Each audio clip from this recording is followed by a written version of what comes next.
बेटा अभी हम पढ़ने वाले हैं फाइलम एस्केल हेलमिंथेस, जिसको बेटा हम निमेटोडा भी बोल देते हैं। क्या? निमेटोडा भी बोलते हैं।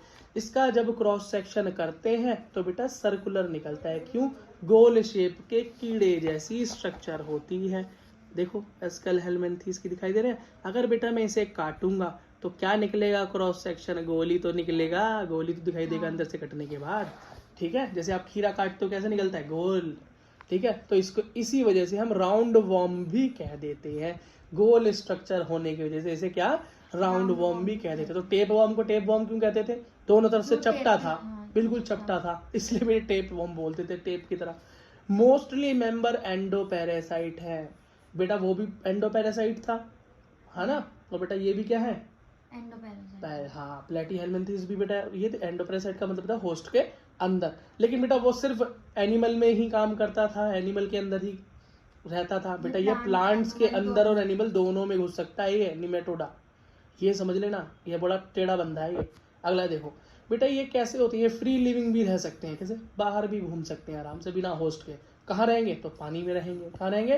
पानी में रहेंगे। जमीन में भी रह सकते हैं। ये तो भैया बड़ा वैरायटी दिखा रहा है, होस्ट के अंदर भी, पानी में भी और जमीन में भी रह सकते हैं।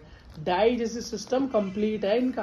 कंप्लीट डाइजेस्टिव सिस्टम का मतलब समझ रहे हो? माउथ से लेके एनस तक कंप्लीट पाइप है। सेल्यूलर तो छोड़ दो, इनकम्प्लीट डाइजेशन भी नहीं है इनका।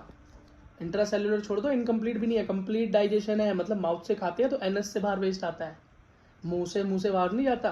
तो कंप्लीट डाइजेस्टिव सिस्टम है। और बेटा सबसे पहली बार एनिमल किंगडम में सबसे पहली बार फाइलम एस्केल हेलमिंथेस के पास ही क्या आया था? कंप्लीट डाइजेस्टिव सिस्टम आया था। ठीक है, with the well developed muscular pharynx. Muscular pharynx का मतलब क्या है? सटक सकते हैं। देख रहे हो ये आपके गले में फेरिंग्स? हाँ देख रहे हो, इसको हम कई लोग बोलते हैं टैटू आता है, टैटू दबा दूंगा। तो ये मतलब फेरिंग्स है उनके पास, मतलब खाने को सटकने की कैपेसिटी। सबसे ये इंपॉर्टेंट हो जाता है नीट के लिए। मस्कुलर फेरिंग्स कौन सी फाइलम में दिखाई देना शुरू होता है फर्स्ट टाइम? तो एस्केल हेलमिंथेस। या तुम्हें बेटा हाइयर वो फाइलम देगा ही नहीं, नीचे नीचे की फाइलम्स में चूज करने को बोलेगा।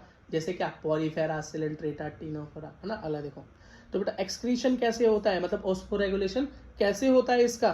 तो बेटा excretory by tube, excretory tube है भैया, ट्यूब जैसा स्ट्रक्चर है।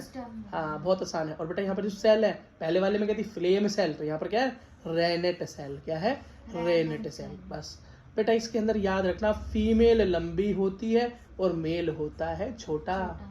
फीमेल क्या होती है? लंबी, और मेल होता है छोटा। छोटे मियाँ बड़े मियाँ, समझ गए? वो ये लंबू लंबू छोटू की जोड़ी। इधर देखो जरा बेटा, ये है बेटा मेल, ये देख रहे हो? और ये देखो फीमेल, देखो कितनी लंबी है, तो बैंड हो के खड़ी हुई है स्टाइल में। सीधी हो गई तो उससे डबल है हैंड लेंथ में, दिखाई दे रहा है ना। बस बेटा ऐसे ही याद रखना है, ऐसे ही। अगला देखो बेटा, इसके कुछ एग्जांपल है। वूचीरिया बैंक्रॉफ्टी या फिलेरिया वॉर्म। वूचीरिया बैंक्रॉफ्टी इसका कंप्लीट नाम है, टेंशन मतलब आगे चैप्टर में बहुत बार आएगा ये। तो वूचीरिया, फिलेरियल वॉर्म, एस्केरिस। क्या? एस्केरिस राउंड वॉर्म, जैसे हो जाता है ना आपके दाद, खाज, खुजली, तो दाद जो कर देता है ना वो एस्केल हेलमिंथेस निमेटोड ही है, दाद। ठीक है, अगला क्या है? एनी सिलोस्टोमा, एनी स्लो, यार क्या लिखा है? एनसाइलोस्टोमा, सॉरी बेटा ये लिखा ही पता नहीं कैसे, पढ़ने में नहीं आ रहा। एनसाइलोस्टोमा ये हुक वर्म। हुक वर्म का मतलब से हुक जैसा स्ट्रक्चर हो, ये हुक जैसा स्ट्रक्चर दिखाई तो दे रहा है यहाँ पे। बस बेटा यही हो गया एनसाइलोस्टोमा, हुक वर्म। ठीक है, और ये सब भैया एंडोपैरासाइट है, मतलब होस्ट के अंदर रहकर उसको नुकसान पहुंचाते हैं, अपना काम चलाते हैं। ठीक है बेटा, इसी के साथ आपका ये फाइलम कंप्लीट।